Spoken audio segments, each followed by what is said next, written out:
gentlemen, once again we've managed to snag ourselves a film director. I know, doing quite well for ourselves, aren't we? And we decided to sit down and talk to him about his latest film called Beach Pillows and see what sort of insight we could get into filmmaking and the state of cinema in general at the moment. So sit back, relax, and enjoy. Thank you for downloading the BlokeBusters podcast. It's just Paul today, but I have decided to grab a hold of a couple of people who have been involved in a film that's come out recently called Beach Pillows. And those two people are... This is Sean Hartopoulos, the writer and director of the movie. And I'm Pete Ianni. I played Ed in the movie. Alright. And guys, would you like to tell us just... I know because I've seen it, but would you like to tell the other people what this film is about? Yeah, it's kind of a Brothers Keeper comedy set on Long Island, where we're both from, and it's about two best friends in their 20s, kind of very different personalities, growing up over the course of a summer full of kind of heartbreak and you know, crime and lawsuits and trials and self-discovery, and they're just kind of learning things from each other in order to become whole people. And, you know, it's in the spirit of coming-of-age films like Mean Streets or Withnail and I or The Graduate, even something like Husbands, which is about middle-aged men, but I always saw that as a little bit of a coming-of-age story. So, yeah, very much the story of an artist, kind of where he comes from and how he became the artist he is. I always liked those movies, so I wanted to make that be my first one. All right. Well, I was going to say, I got it written down here, that it did kind of have a Wes Anderson feel to it. By the end of it, I was reminded of Moonrise Kingdom. Oh, wow. That kind of feel to the film. So I'd say you did very well when it comes to doing that. That's really nice. I mean, he's a great. I love everything he's ever done. There was never that. I think a lot of people are coming back around to him, but he's great. He's always been an inspiration, and I think the films and literature that inspired him had a big influence on me too. But yeah, I love that he makes personal movies, kind of, and he incorporates people from his life into these stories and kind of creates his own worlds. It's funny, but I think there's an epidemic, though, today also, because he's such an influential director, of a lot of people kind of copying his style, which is so signature. My DP, you know, I storyboarded the movie and had a very specific point of view and kind of a visual perspective on telling a story, but we would always, because he is such kind of a clear and influential presence, I'm sure among most contemporary filmmakers, I would always say to my DP, okay, you know, how do we make it not look like a Wes Anderson movie? Because, you know, Bottle Rocket was an inspiration, and it's a similar kind of Brothers Keeper story about where Wes is from. So, yeah, we wanted to make it our own tone and kind of our own setting, our own style, our own visual presentation. But, you know, he's someone who really cares about the way the shots are composed, the way they're cut together, and there's just a lot of care in the filmmaking, and I certainly try to bring that level of kind of care and planning to what I do. And no, I love his movies. Hopefully we're doing our own thing a little bit, but I could certainly see the parallel, and it's flattering. I think he's great. Well, yeah, obviously I didn't mean to say, well, you appear to be ripping off Wes Anderson here, but yeah, I think that when it comes to the sort of coming-of-age stuff, you do tend to find similar themes in that. So. Sure, I think without a doubt. And what I tried to do with this one is just make it as personal and specific and real as possible, based on my life and emotional experiences, in order for it to be, one, unique, its own thing, but also relatable on that scale. Right, yeah, well, I was going to ask you if there was a bit of a kernel of your own life in there, but obviously you just said that is exactly what's in there, because it seemed to me, not really having dealt with it that much myself in my own life, so I couldn't draw from my experiences of it, but it seemed to me to be one of the best portrayals of dealing with rejection and betrayal that I've seen put up on cinema, because this is possibly one of the most realistic reactions I would expect from someone under these circumstances. Obviously, I'm not going to try and spoil it for people that haven't seen it, but it was definitely the most human reaction I've seen in film to this sort of thing. And so I was going to ask if maybe something had happened to you that you drew upon for this, or if it was all down to the fantastic performances in the film. Well, thanks for saying all of that. That's really, that means a lot to me. I'm glad it affected you in that way. I'll say a little, and then maybe Pete can chime in, because he's my friend from high school and kind of is aware of maybe the reality of a lot of this. But in terms of the heartbreak he suffers in the first 20 minutes and being cuckolded by his longtime girlfriend. Yeah. I guess I'm giving it away, but it's more about the scene itself is kind of surprising, and that's in the description of the film, I think. It is. But anyway, I honestly I do enjoy keeping that a secret. I think most people come in relatively uninitiated and are surprised by that and affected. But anyway, I didn't specifically see. I'm currently married to a girl I was with for 10 years, so it's not her. But I experienced kind of heartbreak in high school, and I think everybody does at some point. So I just drew on the emotional experience of that, and then as I was writing the scene specifically, where Morgan, is hit with this. I just tried to make myself and the audience feel the way that I felt with what I was writing.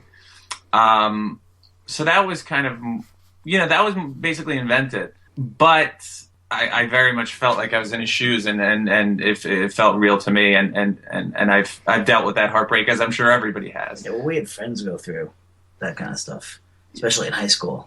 I think everybody's friends go through. Yeah, high school maybe more than not. This, we're kind of raising the stakes because he's out of college and there's so much more at stake. He's kind of ready to marry her. But right. Yeah, high school. No, everybody's kind of looking for a better deal, I think. So I think everybody's experienced it, and it was a great catalyst for this person to reevaluate his entire life and kind of figure out what was going to give it value.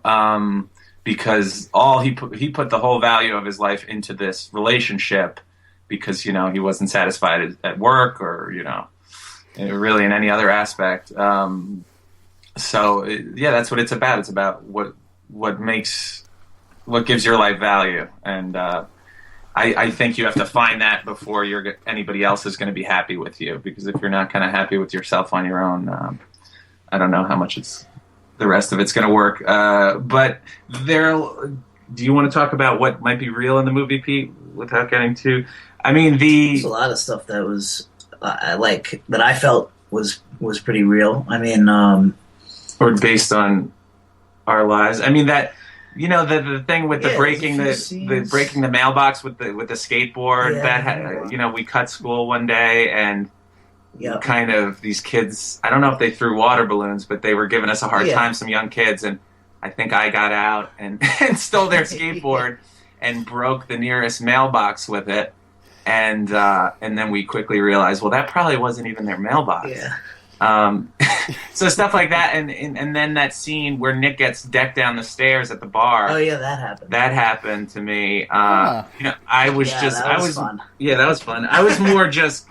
It was funny. I was talking with a friend at the bar actually that we shot that scene, and this is years ago. And I was joking around with a friend, kind of that I knew from home, and then knew in college a little bit. But anyway. His friend thought we were serious and was like, "You want to go outside?" And I was, drunk. And I was like, "Sure." So I turned around, walked out the door, and immediately just kind of blacked out and woke up on the ground with this kid on top of me, swinging at my face, and I'm kind of shielding myself with my hands, and he's trying to bite my finger off. So that, I mean, those things, it's like they're so funny. Why not put them in the movie? And and build scenes around them and kind of. So yeah, no, they're very real, and certainly a lot of the conversations were inspired by kind of discussion and banter amongst friends. And the beach pillow, Brian, our other friend Brian Caslin, and I, went to the beach one summer, like every day after work, maybe before senior year of college, and we just talked about what we want to do, talked about movies, and kind of invented this beach pillow as a real product. But neither of us were really going into, I don't know, retail. Yeah. So it became an interesting metaphor for kind of creativity and independence, comfort, all these things. And I thought it worked. I remember them talking about this invention, and I guess they never really involved me on the ground floor, so I was a little perturbed. Yeah. The scene in the pool might have been pretty accurate to Pete's reaction, where he's kind of challenging Nick. And it's it's fiction, but like anything else, it's write what you know. And for me, it was more about the way I was feeling after college, and the 10 years really after college. I tried to keep it alive and kind of keep making it stronger and realer. So I'd say the emotional perspective is the realest thing about it. And inside of it, I just tried to make myself again feel the way these characters felt with the words I was writing, and then the hope is that audiences feel the same. Well, I'll say that definitely watching the film, I was shocked when the idea of the beach pillows came up, and I thought, how have I never seen this somewhere before? Why doesn't this exist? That's funny. Yeah, I mean, when we came up with it, as far as I know, this is like 12 years ago maybe, as far as I know, it didn't exist. In the years since, you've seen websites and stuff on the internet, even if you Google search the title of our movie, other products will come up.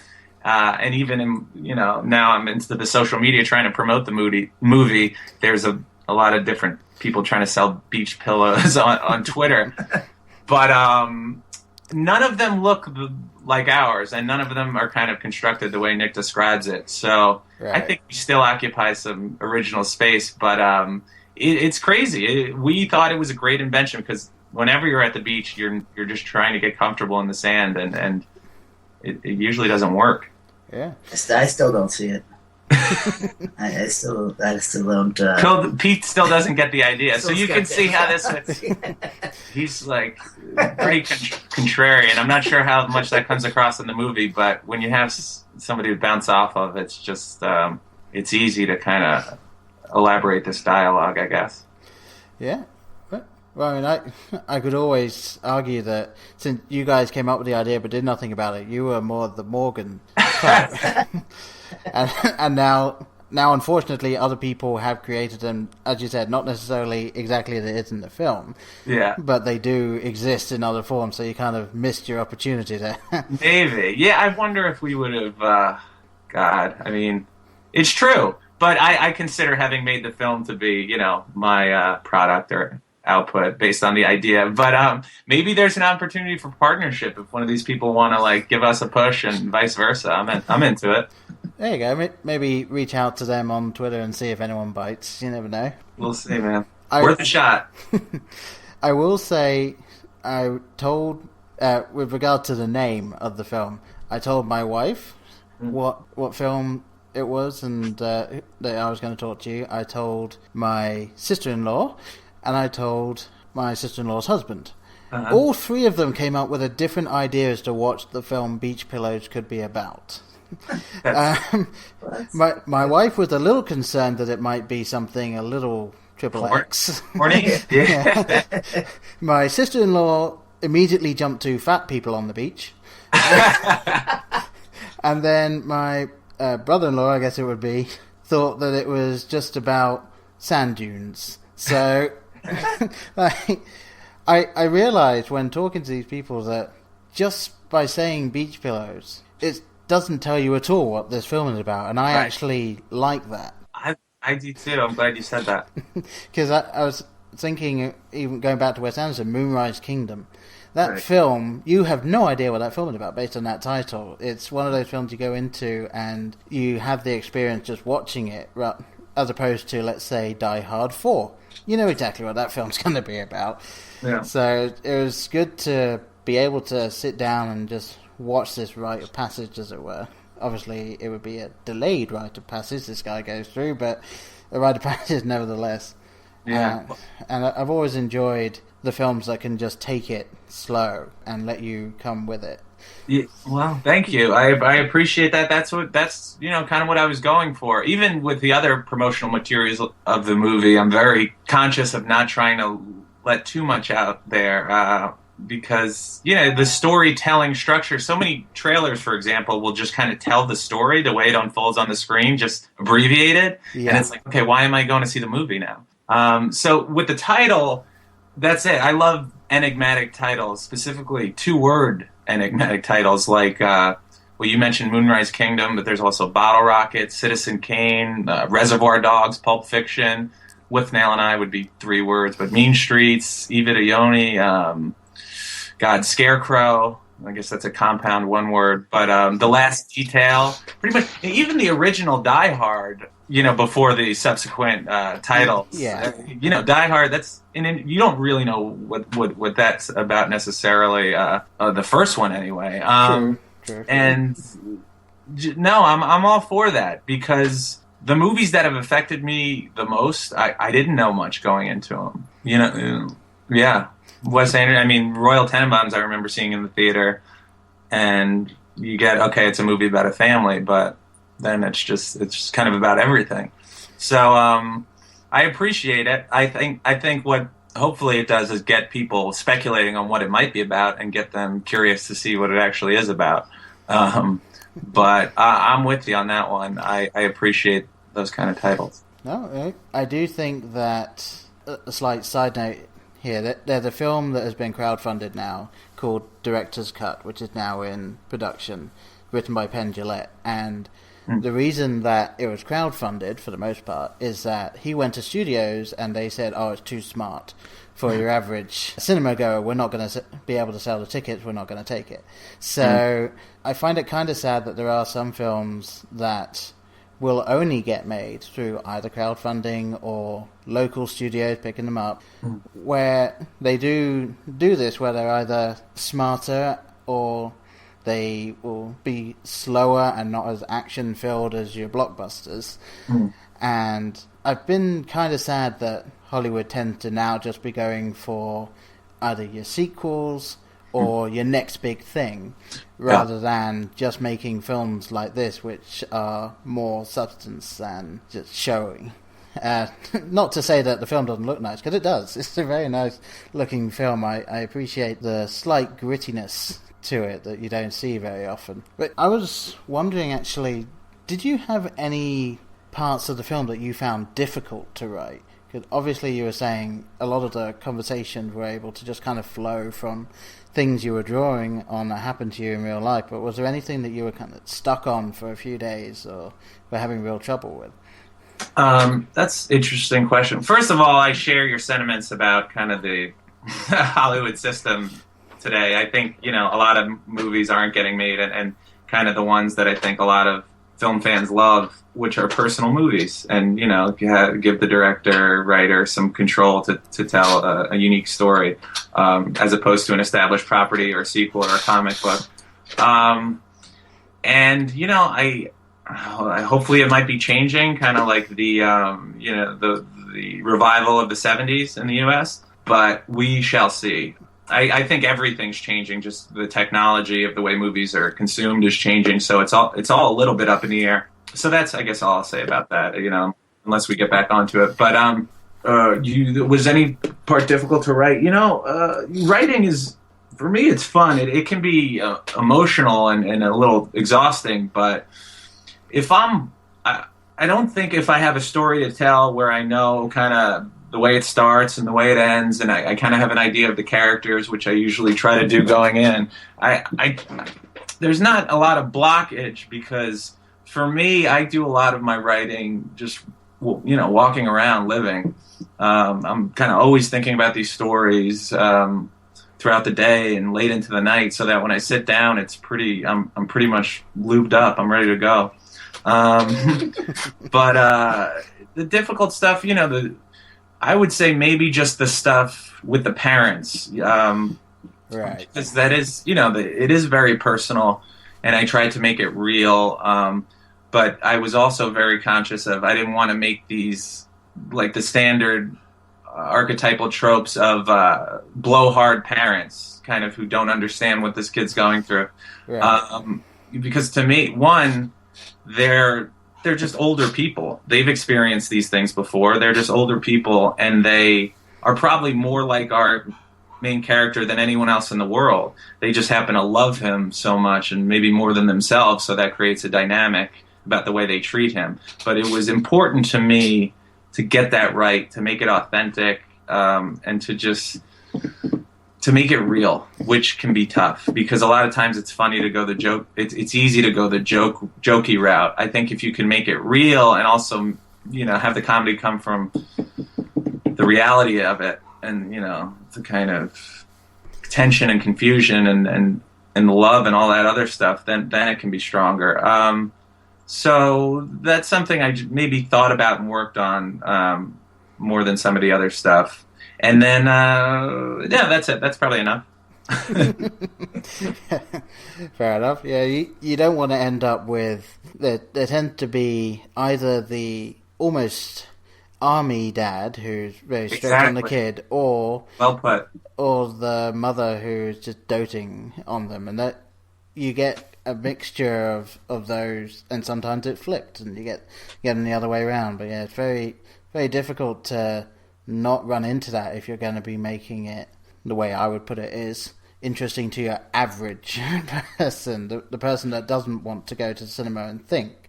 They just want to go and be entertained. And of course the most entertaining is your drill sergeant dad with the mother that loves you very much, and you don't want to fall into that if you're trying to actually get something across. Yeah, because people are generally much more than that. I mean, I think there is something to be said about a yin-yang amongst just couples or parents. They usually tend to have disparate personalities, and that's why they work as a team. Yeah. But no, you're right. There's just so much about people. I tried to make them as three-dimensional as possible, and really show that these people weren't the bane of Morgan's existence. He was more in his own way. They just wanted to understand what he was going through. Yeah. Well, I think that is what it is with most parents.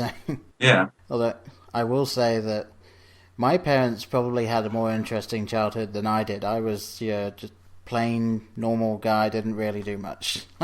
My parents were more interesting than me, which isn't something I've seen running into a lot. You don't get that in cinema very often. That's a good point. Yeah, I mean, God, but it's true. I mean, my mom.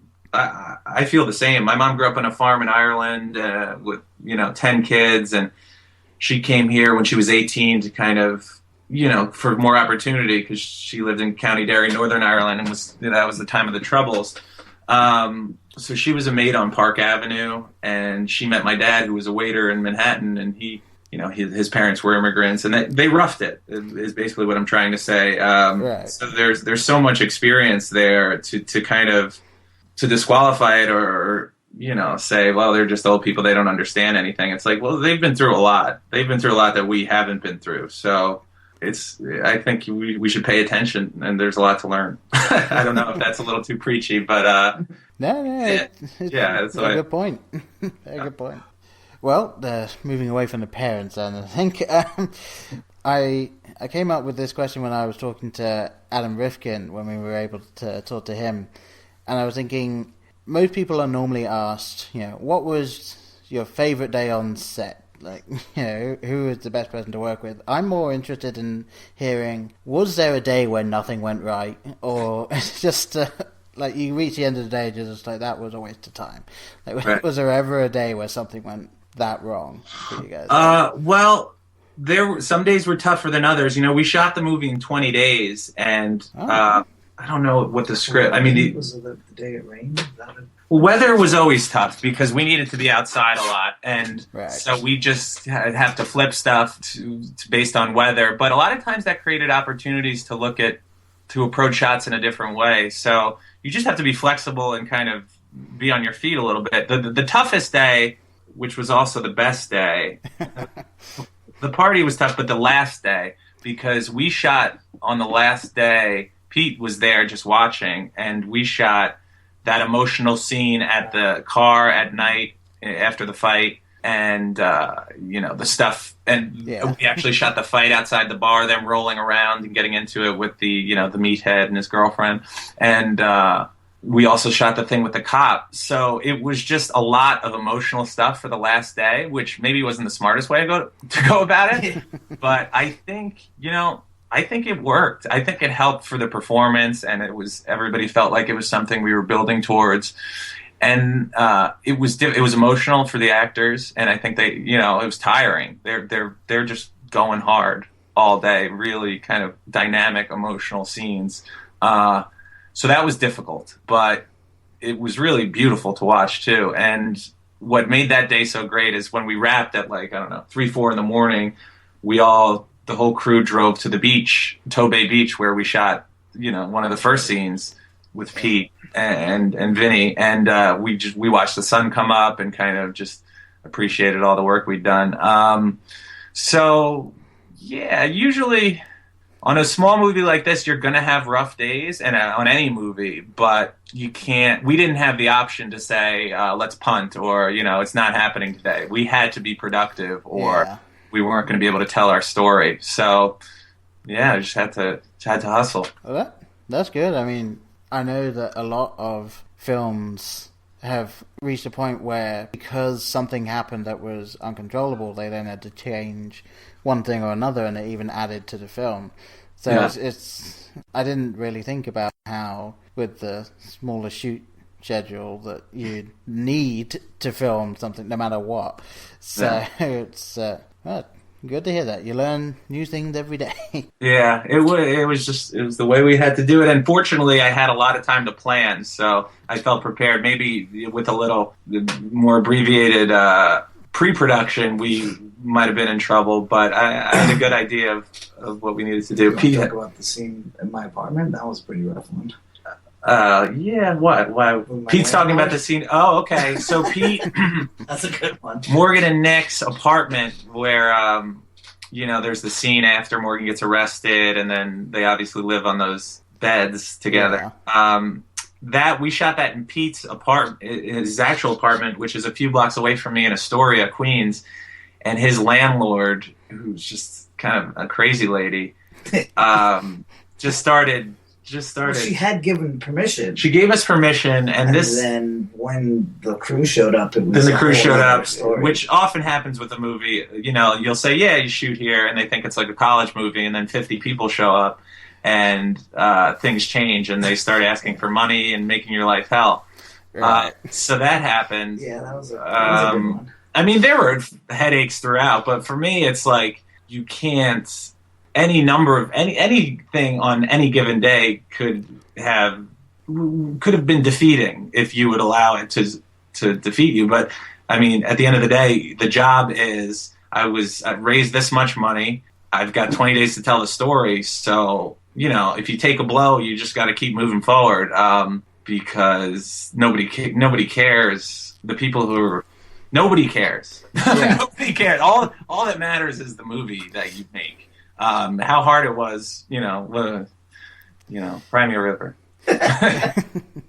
Well, I always find it interesting to hear what the challenges were, because then you can really start to appreciate, well, if they had to deal with all this, and then they were still able to get this film made, they were still able to do what they wanted, it's more of a nice story at the end, rather than listening to everyone saying, oh, every day was great. Yeah, we sat around, and then we did a scene and everything. No, I loved every day that I was on set. Pete had fun. This was Pete's This was my first ever acting role, so... Oh, nice. Well done. Yeah, thanks. So I was having a great time just experiencing it all, just kind of taking it all in. So yeah, I guess obviously I wasn't, it's not my baby, my dream movie. This is Sean's movie to make for a long time now. He's been trying to get it made, so it meant a lot more to him. And not to say it didn't mean much to me; it meant a lot to me. But I didn't deal with nearly half the pressures that Sean had to deal with. So. But yeah, so I had a good time. Maybe one. I hesitate to even say this, but the biggest kind of comprehensive battle was maybe the last week of shooting. I heard we were kind of backs against the wall in terms of our money, our budget, right? But my line producer says, okay, we're making it work, and I hadn't heard this. We shot for 4 weeks, 20 days, so. I hadn't heard anything up until then, been given opportunities to make decisions, to cut costs, any of that. And then we wrap, and the movie's in the can. I'm feeling great. My wife and I took a little, went on a little vacation or something. Yeah. And then I hear my cruise checks are bouncing, and we're, we don't have the money to pay these outstanding rental fees and all this stuff. So basically... I found myself in a position, and this, I hope it doesn't reflect negatively on the way we made the movie and kind of the planning, but we were over budget, and I was left scrambling. And I'll be honest, it was because of the line producer. He didn't have an idea of who I'm not trying to call anyone out. I didn't credit a line producer in the credits. Good move. Because he didn't do anything.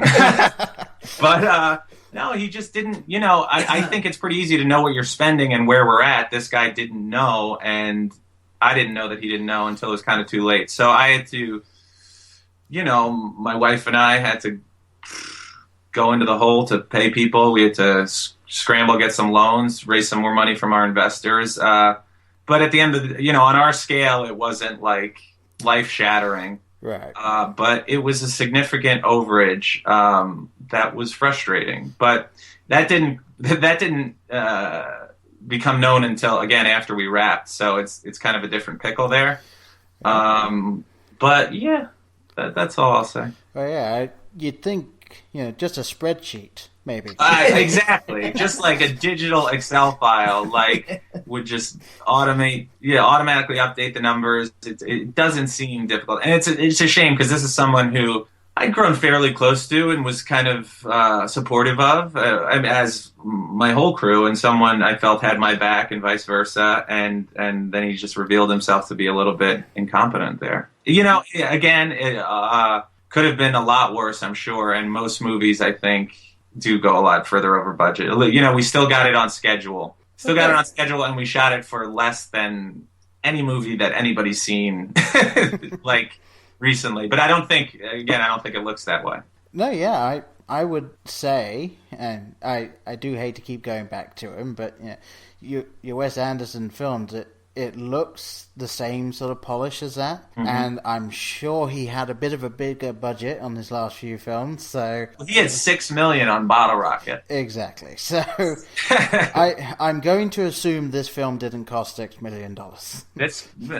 This cost significantly less than $500,000 to make. Wow. Okay, I'm genuinely surprised at that. I would have imagined it would be a little bit more.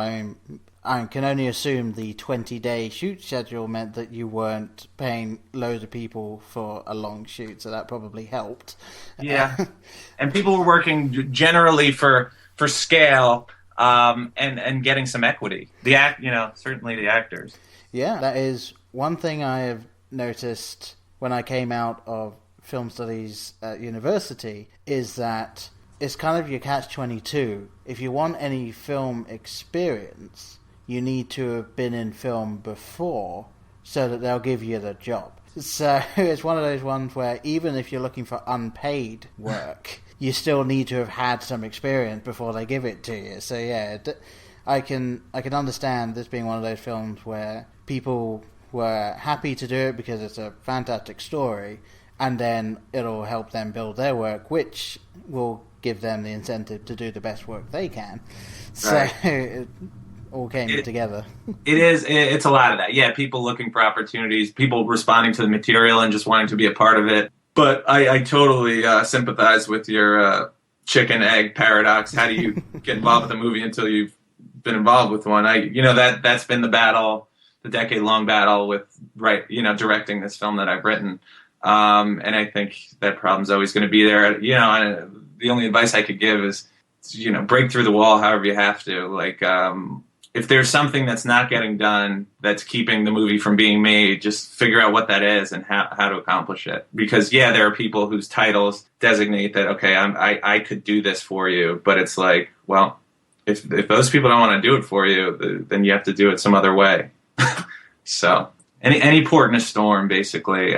Well, I'll say I may not be directly involved in film, but doing this podcast and being able to talk to people like you and Adam Rifkin, I feel like I could say right now, if you ever needed anyone to help out in Ohio, I'm here. I could do something. I could even do a little bit of editing for you if you ever needed it, because I could, try and build up my work that way as well. So.